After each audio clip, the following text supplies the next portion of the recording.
Hey there, and welcome to another episode of 20 Minutes of Clarity. I'm your co-host, Andy Merchant. And I'm your co-host, Jason Noble. Well, I love our intros. We're getting good at it. So maybe today's topic will be great for even for us out here. But today we're talking about the importance of crafting a vision statement when it comes to your holistic wealth planning. And I know, Jason, I don't know days that don't go by that we don't talk about this. I know we've got kind of a power book we like to talk about, but just kick us off with a little bit of how important vision planning is in the conversations you have with your clients. So when I think about vision planning, it's really centered around in our core values meeting that we have, and that's one of the first meetings that we have with anyone that reaches out. In that core values meeting, we it's so important that we get to know your story, the story of your finances, your goals, and your concerns. But when it comes to the vision, think about like a vision statement for a business. Everyone knows exactly what that vision statement is, and they work towards their efforts towards achieving that vision. When we do vision planning within the core values meeting, that's where I'm going into tell me where you want to be. What does that look like? What does that look like 5 years from now, or 10 or 15? What milestones do you want to accomplish and achieve? And they start painting that picture for me. And then what it allows me to do is when I build out the financial plan, it's not just numbers on a page for me. I'm tying it back to their vision to make sure that they understood that I heard what they said, we're aligned on their vision, and now we're working towards our effort towards their goals, what they want to accomplish to make sure we're on the same page and doing that in a collaborative manner.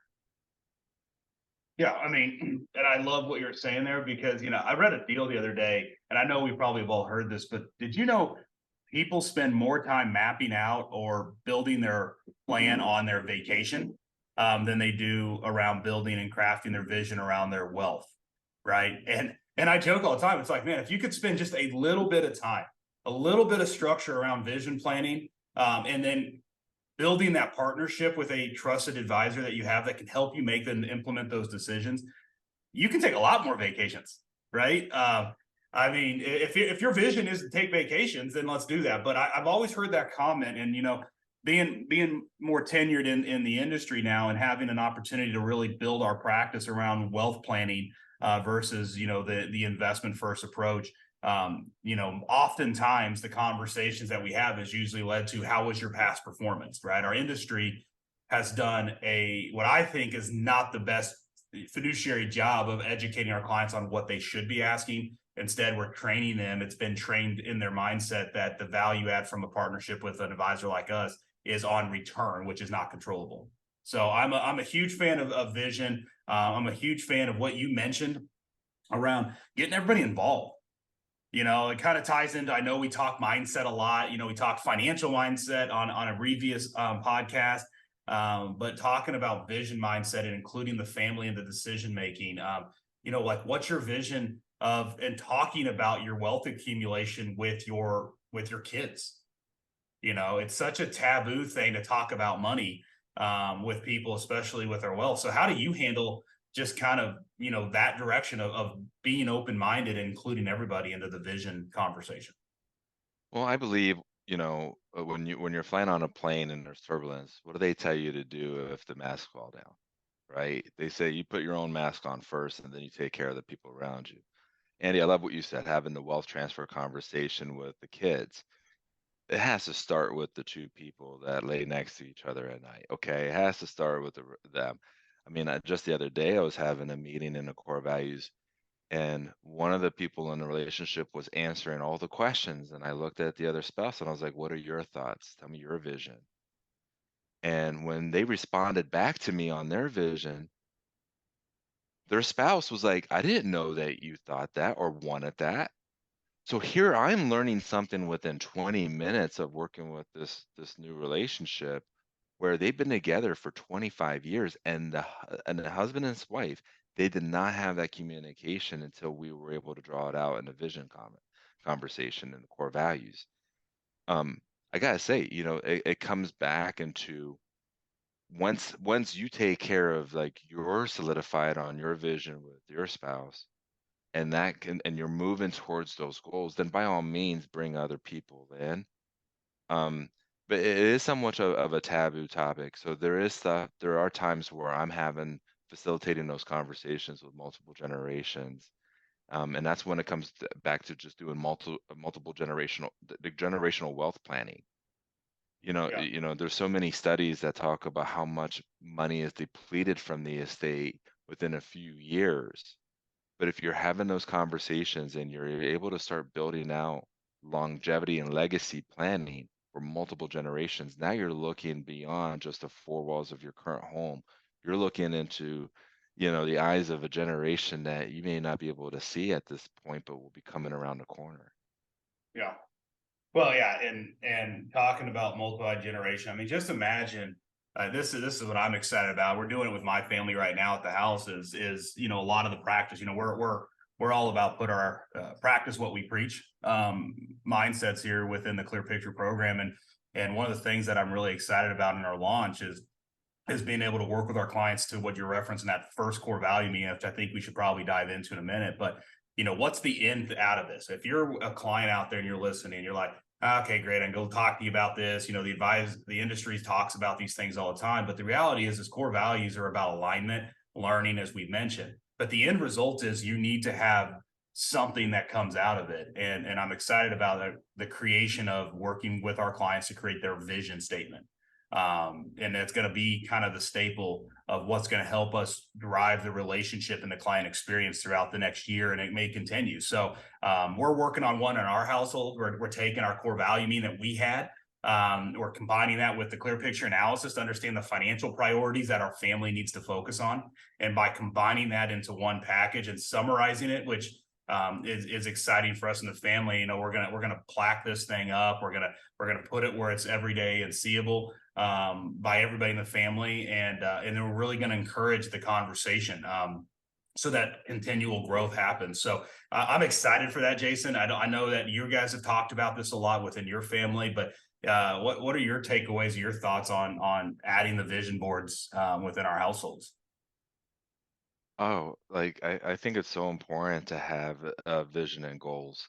And to your point, I know people who are very visual, so having that board is so important. I was at the conference with you actually, and the speaker on stage was sharing with us. He has this clock that counts down to the age he turns 90 on his 90th birthday.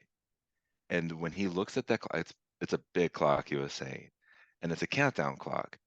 And what he's reminding himself of is time is a commodity that you can never get back. And how do you spend that time, and who do you spend that time with, and what are you doing with your time, and how are you progressing towards your goals and your vision is something that I found I resonated with. It's a visual that I think some people that are listening, they were like, I don't want to see that. My gosh, right? But when I heard it, I was like, I totally want to see that because that's not something I'm ever going to be able to get back. And I want to utilize my time here on this planet and with the people I want to be around and serving the people that I work with and just making sure I'm a community-based advisor, right? Those are the things that I think about when you're talking about the vision board, Andy. Well, yeah, I mean, I know exactly that conversation, that breakout, and I think there was multiple speakers, and the common theme was goal setting, vision planning, all these things that I think from mindset wise is like, oh, this is taking time. Do I really want to invest in this? But the ones that I've experienced and been able to meet that have amassed great wealth, it centers around their vision, and that's why I got so motivated to get back and really kind of refine mine, because you rarely hear people walk into our office, right, Jason, and say, hey, here's my vision, right? Lay out your vision for us. And they're like, oh, I just really want to continue working until I'm 65. I'm ready to turn on some Social Security, then start to withdraw my money and hope I have enough money to pass on to my kids, right? I mean, it's like we're living to get dying, or we're living to continue living. So I mean, I just love the mindset, and to what you said, do the things. We don't know what God's plan for us tomorrow is, right? We hope that we're doing the right things in life, that we're here to add value. And that's what I love about the job and the opportunity that we get to do every day. But more importantly, I think having that vision, having those goals, what are those bucket lists? And I think one of the speakers really focused on build that family bucket list, make sure you're doing those things. And then we can tie in and back into how does the wealth going to support that? Why are you going to your day to day job every single day to accumulate what? And if you're not having fun along the way, if you're not achieving the things you want to achieve, that makes for a really guesswork when it comes to your wealth planning. And that's why I'm so excited about how and so much importance we put around the core value meeting as our first meeting. If you're an advisor out there listening to this, if you're not having a very intentional wealth planning core value meeting where you actually are sitting there not talking, which we do very well, right? But actually engage in active listening around what your client's past experiences are, what their beliefs are, what their motivations are, what's their fear. These are all things that are really hard conversations, especially in those earlier ones. But we hope that during these meetings, at least in the ones that Jason we run in the Clear Picture program, is really about knocking the wall down, because they're not decision making meetings, right? We're simply there to learn. So I'm Yeah, and excited. I'm speaking to those that are out there listening that they're not advisors. They're seeking professional advice. If you meet with a professional advisor, financial advisor, and they're just espouting their wisdom and knowledge and experience and their credentials and just going on and on and on. And at the end, they believe that's going to impress you to then have you turn over their money for them. I want you to be very cautious of that, because what they're basically doing is saying, give me your money, good luck with everything else, because I don't care about all the other stuff that comes into play. What you're hearing Andy and I talk about, we're talking about core values, we're talking about what's your vision. What we're doing in those meetings is really understanding your like the psychology of money that you have personally. For us, money is more than just numbers. It comes into it's deeply entwined with emotions and values, life experiences, and that which could significantly influence your financial behavior. It allows us to go through a conversation over time and patience, and how that's a powerful tool to use when you're delaying gratification, and stay invested over time is more crucial and critical than attempting to like time the market or chase that short-term gain. Yep. What we're looking at doing, and I'm peeling back the onion a little bit here, Andy, and I'm giving them a peek behind the Yep. screen. Okay, and showing and talking about why we're doing this. Why do we have the core values meeting? We want to make sure that we're understanding your risk and uncertainty is inherent to when you're investing in the markets, and understanding what not only your risk tolerance is, but your risk capacity. What does that mean from a financial planning perspective? And I would go into a lot of the work that we do with after the core values meeting, and going through the relationship with our clients, walking them through hand in hand through making decisions, is behavior matters more than just knowledge. You can have a wealth of knowledge, but if you get caught up in your behavior, and that is irrational, then you could start hurting yourself. So having behaviors such as discipline, self-control, and the ability to avoid like common pitfalls, like those emotional decisions that we talked about, is so important. And I just have two more points, Andy. And I want you to comment as well. It's like personal values drive financial decisions. That's why we call it a core values meetings.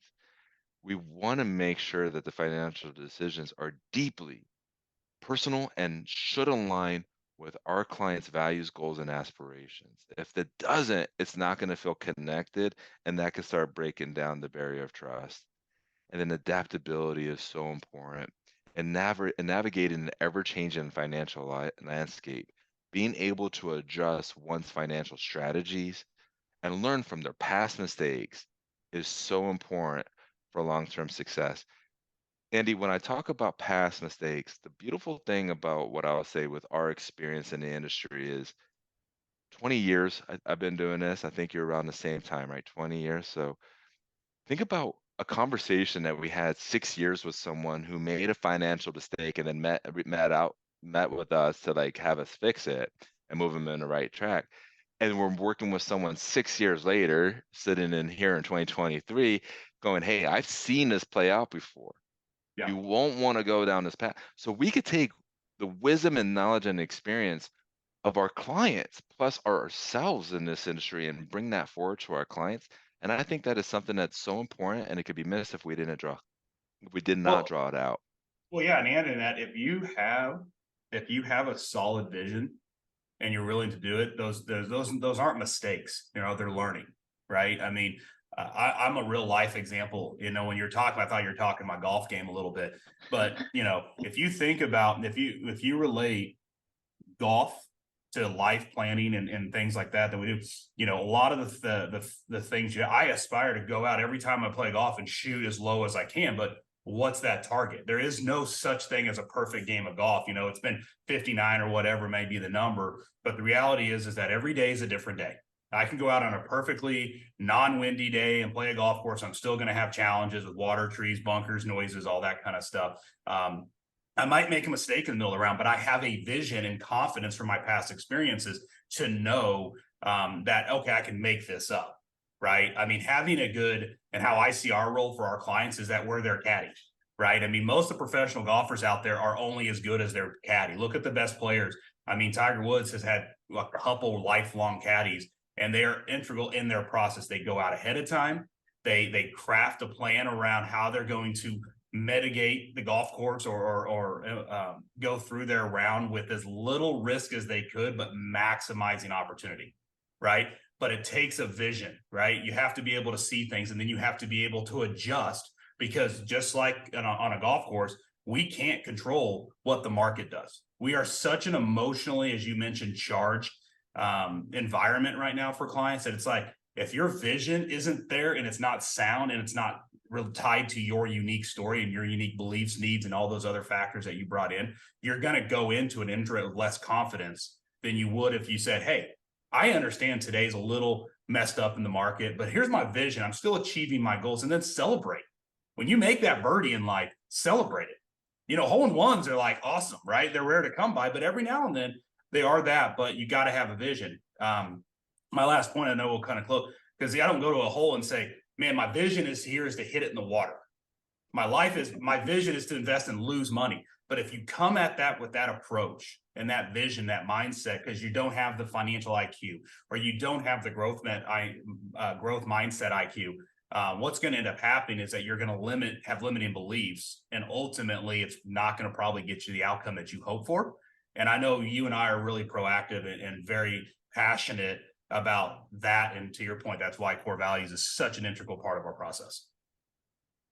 So, Listeners, just thank you so much for taking time to listen to the importance of a core values meeting, but also vision planning and how that is integral into your financial success. I'm Jason Noble. and I'm Andy Merchant, and we'll catch you Have next a time. beautiful day.